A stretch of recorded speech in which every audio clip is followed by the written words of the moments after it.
What's going on, everyone? So, the Scream 7 trailer, I'm sure most, if not all of you by now, have seen it. If not, go check it out after this video, of course. I wanted to go over a couple key points. I made a video earlier just kind of relaying to everybody and giving my general thoughts and reactions to the Scream 7 trailer. But now I want to talk about some key points that we got in this trailer. I did like that it doesn't appear that they spoiled who Ghostface is. Now, we didn't get to see any of kind of the key players outside of, basically Sydney's family, Gail. You saw Chad, and you saw Celeste briefly, but you didn't get to see like Anna or McKenna Grace's character or anything like that. So it's kind of interesting. Is that done deliberately? Is that something that, kind of they just don't want to run the risk? How much are those characters actually in the film? They don't want to run a risk of, them maybe being revealed as a ghost face. Is that kind of just a misdirection where we all kind of go like, hey, wait a minute. Like, why aren't they in the trailer? Is that something, right? There's a lot of kind of ways that you can kind of take it. So I like that. I like kind of keeping it kind of ominous. I thought the trailer was fine in regards to just giving you just enough of what you need, keeping you engaged, keeping you excited. They kind of spoiled and ruined the opening scene, right? Like, which is kind of a thing that they've been doing the last few seasons or the last few movies, right? Kind of ruining the openings to the films itself, which are just such a key part, right? Like we saw that they're staying at an Airbnb at Stu's house.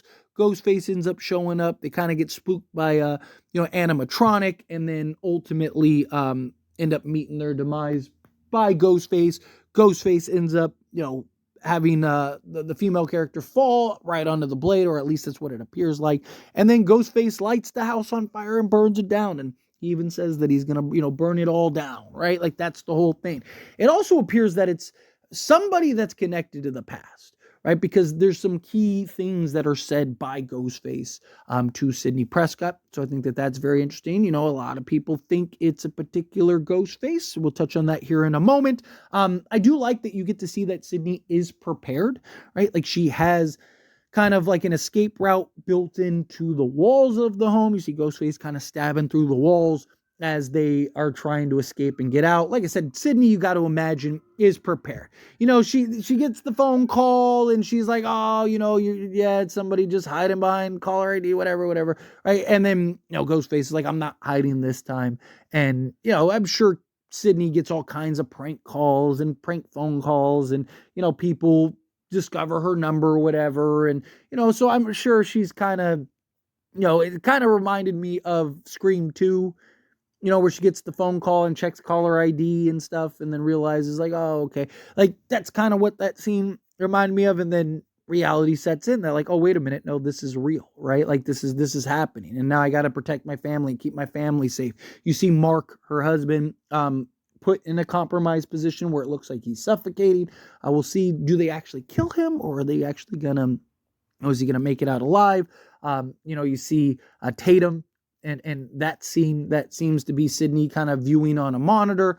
That seems like a very intense scene that we're gonna get in this upcoming Scream film that I'm excited for, right? Like, are they able to build and kind of ramp up that intensity to the level that we need them to do? Because that could be very interesting in and of itself, right? A lot of chase scenes are rumored to be in this film. A lot of just anxiety-driven scenes. How many Ghostface will there be? I like that. It didn't give you any clues or signs of like, oh, there's going to be several Ghostfaces. It kind of just all operated as just kind of one Ghostface entity. But I imagine that there will be several more beyond just, that Ghostface. Do they actually go the cult route? Is it just one person, right? I mean, look, Scream 3 did Roman, right? Like, now the problem is that movie was shot as if there was multiple killers, and it doesn't really work or make sense unless there is multiple killers, like unless you kind of just look past it. I'm hoping that that's not the case in this film, right? Like we'll kind of see how this kind of continues to unplay. But obviously, Stu Macher. Now, you didn't get to see Stu in this trailer, right? Which, there's a lot of, originally, Matthew Lillard himself said that they were going to reveal Stu in the trailer. But I talked about when that got out that Matthew Lillard was returning, I said, like, is it going to change kind of the approach, right? Does that mean that they're not going to show Matthew Lillard in the trailer, or maybe they'll show it for the second trailer, as we get closer to the movie?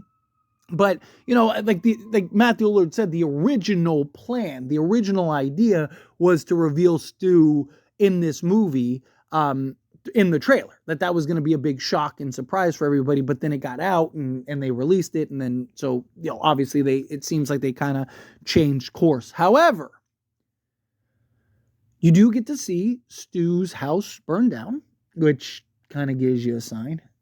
But at the very tail end of the trailer, you clearly hear Stu Macher's voice.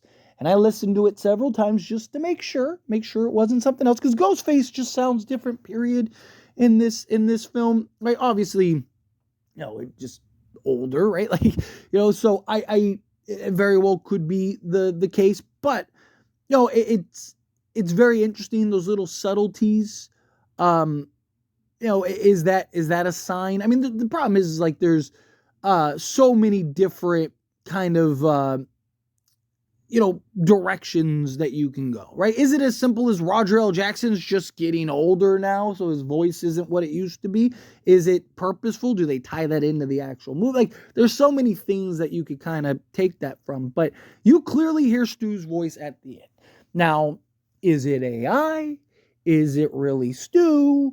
There's a lot of ways that they could go about this, but it was nice to kind of hear that at the end. You can also hear Dewey's voice at some point in that trailer. I'll leave it to you guys to go listen to, so that way you guys can, be surprised and give your own. I don't want to sway you too much, but I do think it's very fascinating. Kind of get that, see that, hear that, and kind of just have some fun, right? Like I thought the trailer was very well done. Thought it was very well executed. I thought, it obviously we don't know how much it really gives away until hindsight, right?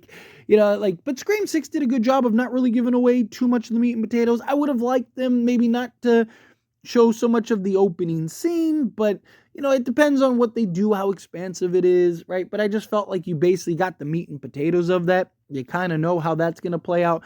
And then kind of lastly, you get to see Gale.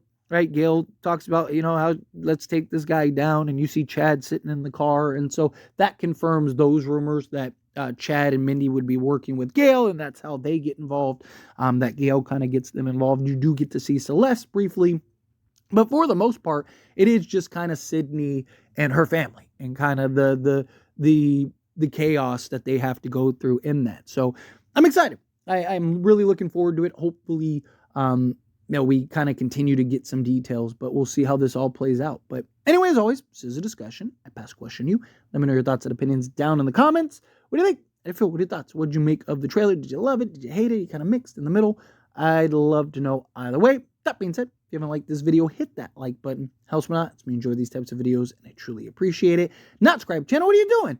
Hit that subscribe button. Turn on the bell notifications. Appreciate y'all. See you in the next one.